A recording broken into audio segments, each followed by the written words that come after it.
ay isa po sa mga pinaka-popular na paraan ng pagpapababa ng ating timbang. Tulad po ng intermittent fasting o ang pagkain na may limitadong oras sa isang araw o linggo. Maraming nagsasabing may benepisyo ang fasting sa katawan tulad ng pagpapababa ng timbang at sa ating metabolism also. Pero may mga nagsasabi rin na hindi ito para sa lahat at may mga side effects ito sa ating katawan. Kaya ngayong umaga, aalamin natin kung ano ang mga benepisyo at panganib ng fasting. Para po sagutin ang ating mga katanungan at ating mga pangamba, makasama po natin ang isang medical doctor advocating low-carb fasting and active lifestyle, si Doc Brian Aubrey Castillo. Hello, Doc! Welcome to Kada. Good morning, Kada. Good morning, Doc. Good morning. Pati pediatrics pala, Doc Bray. Yes. Wow, ang dami. Ang dami mong expertise. Love it. Una sa lahat, Doc, ano po ba ang, paki-explain sa ating mga kada, yung mga pangunahing benepisyo ng fasting sa ating katawan? Okay, ang fasting, no, intermittent fasting is a eating pattern. So, nag-transition yun ng eating at saka yung fasting, yung hindi kakakain. So, ano mga benepisyo niya? Napakadaming benefits nito when you do it properly. Okay? So, one of these is, yes, weight loss. Yes. Then, yung iba, pagka mayroong mga health condition na a-address na papababa yung mga problem nila sa health, pati medication na babawasan when you do the fasting correctly. Paano po ba yung Correct proper way. fasting? Okay. If you are starting, no, ngayon nyo lang nalaman na may fasting gagawin ninyo, start lang kung ano yung kaya ng katawan, which is usually, minimum sa akin is 12 hours. You can do that. 7 p.m. ang dinner, then you can eat your first meal 7 a.m. That's 12 hours fast. Minimum na po iyon. So eventually, mag-a-adapt kayo. Consistently, you're doing that. Yung 12 hours, mapapansin nyo, nag-e-extend na yan. 13, 14. Listen to your body. Hindi, porket na sinabi nyo is, mag-16 hours fasting ako, pero ang katawan nyo kaya lang hanggang 14, dun lang kayo titigil. Eat na.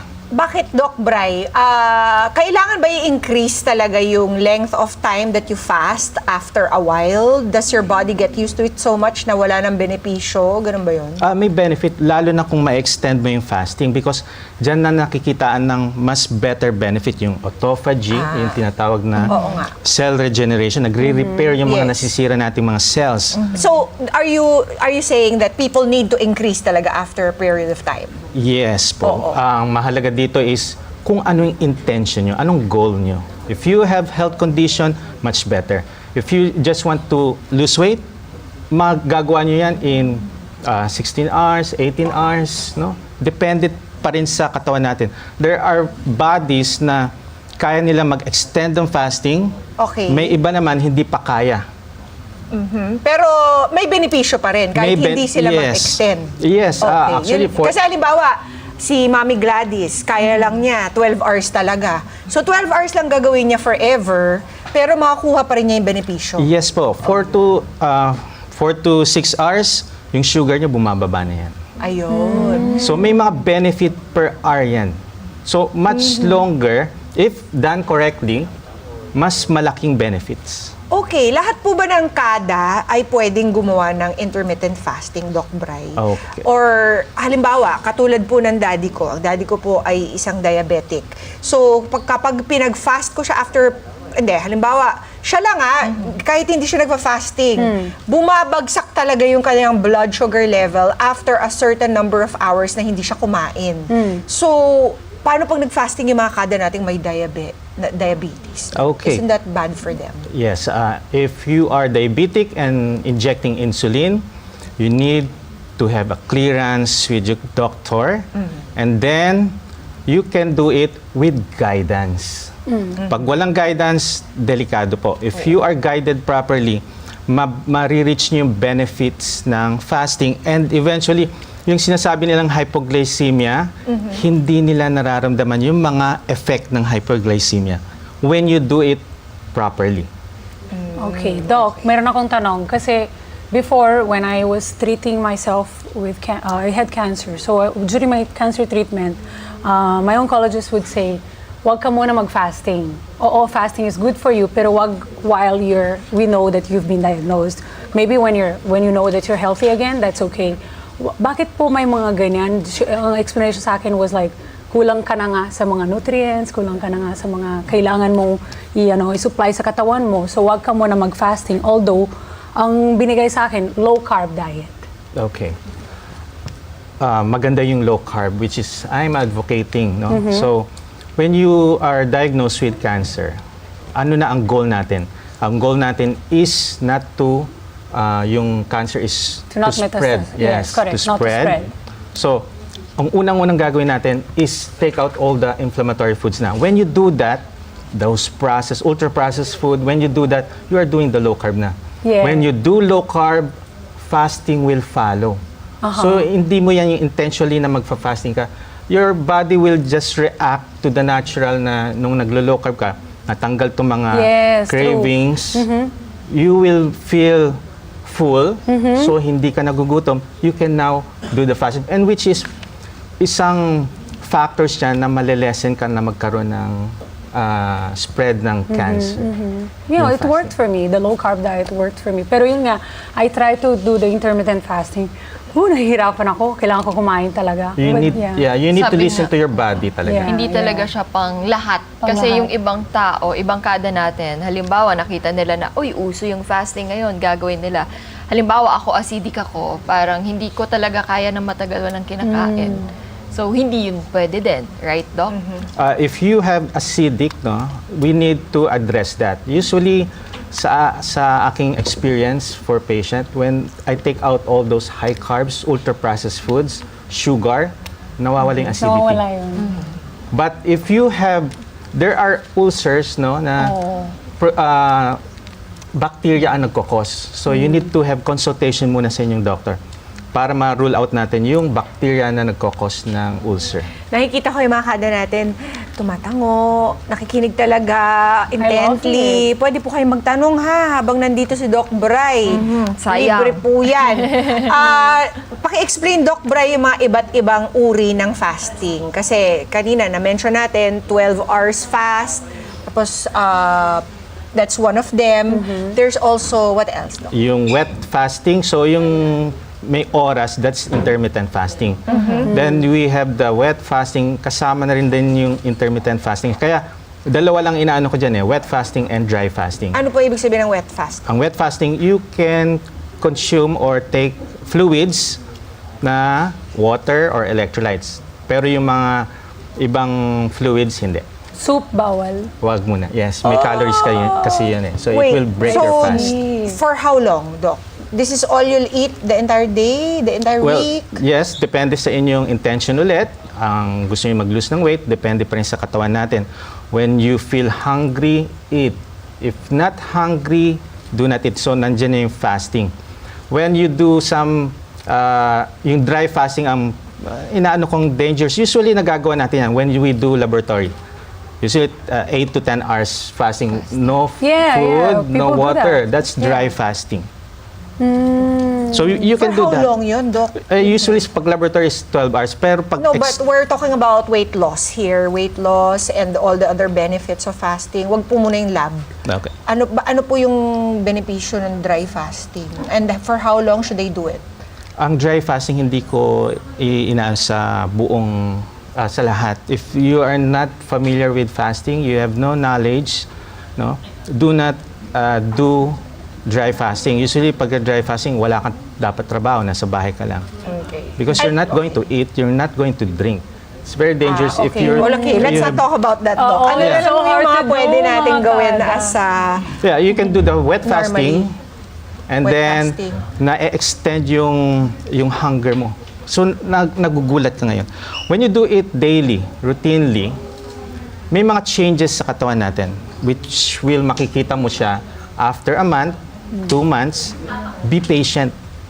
And ang advice ko rin is when you do the fasting, if you're going to break your fast, eat the right kind of food. Oo, ang sabi nila, the worst that you can do after fasting, halimbawa, for 16 hours, and then you eat for a window of 6 hours, the worst you can do is eat something sugary. Yes. Wag po. Kasi doon na magwa-wild yung blood sugar Naguguluhan. levels Oo. mo at it's gonna do more harm than good. Yes. Pero Doc, ano yung masasabi mo dun sa mga dun sa mga kumukontra ng fasting benefits na it slows down your metabolism? Kasi yung body natin knows kapag ito ay hindi nakakakain, it goes into starvation mode and it therefore slows down your metabolism para hindi ka mamatay. Parang it's a survival survival instinct ng katawan. Body. Okay. Paano po yun na-address? Okay, there's a difference with starvation and fasting. Starvation is uncontrolled to, not controlled. Ito yung talagang wala kang pagkain, nasa isang situation ka na hindi ka makakain. That's So the body's not gonna go into that mode if we do fasting po? No. So, okay. pagka nag-fasting ka, you will feel hungry. So hindi po babagal yung metabolism? No. Siyempre, ang gusto natin mangyari, bumilis ang metabolism natin. Actually, it will increase your metabolism when you do it right. When you do it wrong, yun yung sinasabi nilang may mga consequences. Okay. So there's that thing, Doc, no? Meron parang 16 hours, you fast, and then you eat for 8. And then meron ding 1 meal a day, di ba? That's Ayaw also a nga, form meron of din, oo. fasting Oo, where you oo, just oo, pick whatever meal you want to eat and then the rest of the time hindi po tayo kakain. Is that also advisable? Okay. I've done OMAD, 1 meal a day. Is this Pagka good or not po? Wag lang daily. Wag daily. At least once a week. Yeah, okay? Depende yan sa katawan mo ulit. Pag nasanay ka ng 1 meal a day for once a week, you can extend that twice a week. Twice a week. Wag yung biglaan. Pagka biglaan kasi, hindi mo alam ang mararamdaman mo, which is pangit sa ating health. Kaya I've done OMAD sa aking, I'm an active triathlete, no? Doing training, races, Yes. fasted state ako dyan. And then may mga patient ako na minomonitor, which is nakikita ko, nag-OMAD, at least may nakabantay. So, done properly. At saka, ang sinasabi po nila, Doc, is if you're gonna break your fast, halimbawa, after 16 hours of not eating, make it protein rich. Halimbawa, itlog, or salmon, or lean meats, like chicken breast, or lean beef. Correct po Yeah. ba? Okay. If 16 hours or 24 hours, if you're going to extend your fasting more than 36 hours, you have to break your fast with broth, bone broth. Oh, Kailangan interesting. hindi heavy. So you can do yung mga protein, no? And also healthy fats. Pagka mga Like avocado. Yes, ano olive pa ba? oil. Olive oil. Yes. So kung Tunggain natin olive oil. sa salad. Sa salad. Yeah, pwede. Pero pag- Olives, di ba po? Correct. Or So Ako, I pagka take a spoon of olive oil Talaga? sometimes, yeah? Yes. I do because it has polyphenol and it's really good for us. Okay. Correct. Naiintindihan po ba? Meron po ba kayong mga katanungan? Baka meron po Mga kayong kada? tanong. Go Ayun, ahead. ayan, meron si Si Sir Kuya Mel. Go ahead, Kuya Mel. Wait, we'll get your microphone, Kuya Mel. Just give us a minute. Ayan. Kuya Mel, tayo po kayo. Tayo po. Good morning po. Ano Good morning po. Taga saan Kailangan ba kayo, Kuya nakatayo? Mel? Taga Makati po. Makati. Taga Makati. Ano pong tanong niyo, Kuya Mel? Itatanong ko lang, anong edad ang kailangang mag-fasting? Pwede ba yung younger? 18 below? Or anong edad, Doc? Okay, usually I do not recommend fasting from 18 and below. So 17 below, I do not recommend fasting. Usually, wag natin i-force feed ang mga kids. Hayaan natin sila yung magutom. Pagka naglaro kasi yan, tumatakbo, may mga activities, nagugutom ang mga bata. So we do not yung fasting sa kanila. Recommend. So maraming mga cases talaga na hindi ko inaalaw ang fasting, like pregnancy, breastfeeding, children, yung mga payat, mga underweight, I do not recommend. Actually, ang fasting sa kanila, 12 hours. Okay, tatanong Pwede. ko sana sunod yung payat Katulad ko, payat. Kailangan ko ba mag-fasting, Doc? I think sa tingin ko sa inyo, you are not underweight. I think nasa normal weight. You can do the Sakto ka fast. lang, Yes, yeah. sakto lang. Pero sa age po. Sakto lang katawan Sa mo. age, there's Thank no you, age as long as pagka elderly 70 and above, they need to be guided na yan. And pag may health condition, guided. So parang sinasabi niyo, Doc, na ang fasting is a prevention sa lahat ng mga illness? Yun ba yun? Yes. Actually, ito is natural and ancient practice na that will improve your health, your well-being. Tsaka hindi lang po physical, di ba? Pati cognitive, Yes. Actually, pati emotional well-being, Ye- spiritual well-being. Yes, spiritual. Actually, yung father of philosophy, si Socrates, nagfa-fasting siya. Bakit? For mental clarity. Mental Yes. clarity. Oh, I hear that. Talaga? Pati nakakatulong din po sa sa pag-prevent ng mga Alzheimer's, Correct, ganon. yes. Kasi, yung increase yung human brain. growth hormone po na di ba? It will increase your human growth hormone. Ito yung sa na-maintain natin yung muscles natin. Bone Correct. mass density improves. And also yung Wow. brain natin, function. Pero meron tayong caveat, di ba, Doc? Kailangan sabayan nila ng exercise. Kasi ayaw nating maubos po Pero yung madam, ating muscles. nag-fasting ka na nga, gutom ka, mag-exercise ka pa, pwede ba yun? Yes. Kakain ko naman at some point, Kuya Mel. Actually, Na-joke lang. I do that, Kasi lalo na actually. pag girls, mahirap talaga mag-workout nang hindi kumakain. Oh, I work Kasi mas mahina ang buhat Oh. kapag fasting. Fasting. Ang mga babae. Pero I do mukhang that, si mga Doc B. Bray kaya I do eh. that. okay. Talaga? Eh baka maliit lang yung dumbbell mo ganito. Kasi feeling ko, ang totoong diet ko sa buhay ko ngayon, ever since I had cancer, is really fasting and low carb. Kasi I don't eat for such a long time. Like maybe, I eat a lot, by the way. I eat a lot when I can eat. But I don't eat for probably maybe 10 to 12 hours. Yes. I think you can fast depends on the kind of weight training you do. Tama. Yun. Kaya kasi kung magbubuhat ka ng mabigat, Mahirap na. Trinay ko na yan before, nahilo ako. Oo, parang hindi kaya na after fasting mag-workout. Ako sa katawan ko. Oo. Kaya you need to really listen to your body. Sa akin, buti na lang so Okay. far. Kaya Madam Kuya Doc, Mel, last na to. Game Go, po. Mel. Sa loob ng isang buwan, ilan ang recommendation ninyo para mag-fast ng isang tao? Mag-fasting pala. In one. Siguro kung mag-uumpisa kayo, Doc Bray, Yeah, ano ba if ang you want to magandang start umpisa? 12 hours fasting, Yun. katulad ng binanggit ko na kanina. 7-7. And depende pa rin sa katawan, no, yung binanggit nila, nagiging weak. Isang ano yan transitioning period. Weak when you start yung fasting. But when you are adapted to fasting, like me, nagtitraining po ako ng triathlon. So I've done full Ironman triathlon 3 times na. Without eating Congratulations, Doc, first. Without eating, Same I with did me. it See? in a fasted state. Even training, I do lift weights without meal and mas nag-enhance ang endurance ko and yung strength. Depende po kasi if hindi nyo ginawa tong fasting, hindi masasanay ang katawan nyo. Correct. So pagka nasanay na yung katawan ninyo na nagfa-fasting, kasi ako sanay na ako I eat 12 noon or 1 p.m. yung first meal ko.